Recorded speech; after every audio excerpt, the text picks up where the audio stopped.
It's now time for Trivia Tracks with yours truly, Price Robertson.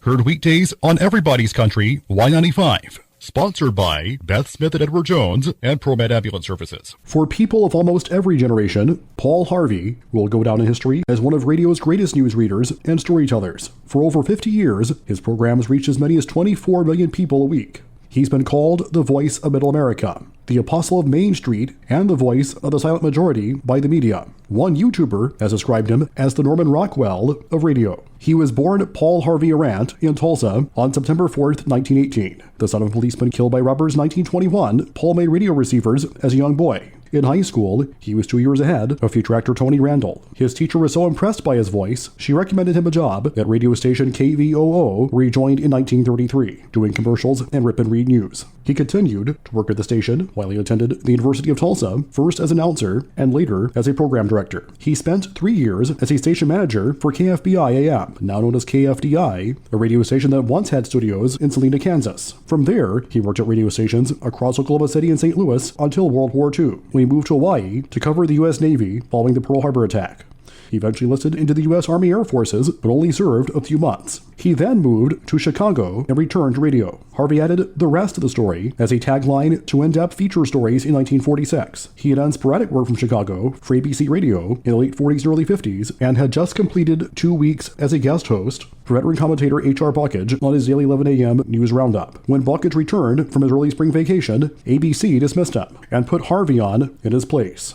In April 1951, Paul Harvey News and Comment made its debut with a noon time slot on weekdays. His network television debut followed a year later when he began a 15-minute newscast on ABC. Paul Harvey News was carried on over 1,000 radio stations and 400 American Forces Network stations. As his fame grew, Harvey became one of the most admired men in America. His on-air persona was influenced by sportscaster Bill Stern and columnist Walter Winchell. Stern's radio show, The Colgate Sports Reel, and his newsreel programs used many of the techniques later used by Harvey, including his emphatic style delivery and the use of phrases such as Reel 2 and Reel 3 to denote segments of the broadcast, much like Harvey's Page 2 and Page 3. Harvey was also known for the catchphrases he used at the beginning of his programs, such as, "Hello Americans, I'm Paul Harvey.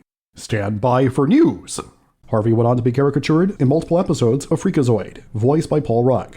In 1976, Harvey began to host a separate program, The Rest of the Story, in which he provided backstories of famous people and events. Written and produced by his son, Paul Harvey Jr., The Rest of the Story quickly grew to 6 broadcasts a week. Harvey at ABC Radio stated that the stories in that series, although entertaining, were completely true. That was contested by some critics, including urban legend expert Jan Harold Bronvand. Harvey also wrote a syndicated column, which was carried by 300 newspapers. In regard to his politics, Harvey was a staunch conservative, but never in a mean-spirited way. In November 2000, Harvey signed a 10-year, $100 million contract with ABC Radio Networks. A few months later, after damaging his vocal cords, he went off the air, but returned in August 2001. In 2005, he was awarded the Medal of Freedom. Harvey's other honors include the RTDNA's Paul White Award and inductions into the National Radio, Oklahoma, and Ebola Halls of Fame, the latter a Masonic youth organization. By 2008, Harvey's health was failing. A bout with pneumonia and the death of his wife Len, known as Angel, caused him to prolong his time away from broadcasting. His substitutes included his son Paul Jr., former Senator Fred Thompson, Gil Gross, Dallas radio personality Ron Chapman, Mike Huckabee, Mitt Romney, and Tony Snow. Paul Harvey died on February 28, 2009, at the age of 90, surrounded by family and friends.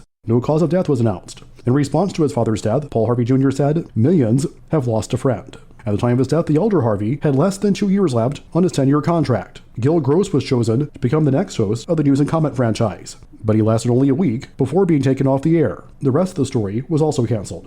News and Comment was replaced the next week by Mike Huckabee's existing commentary, The Huckabee Report, which ceased radio distribution at the outset of 2015. Harvey's full-length biography, Good Day, The Paul Harvey Story, was published a few months after his death. In 2013, a recording of Harvey's So God Made a Farmer commentary was used by Dodge's Ram Trucks brand for their Super Bowl commercial. Only now you know the rest of the story. Good day.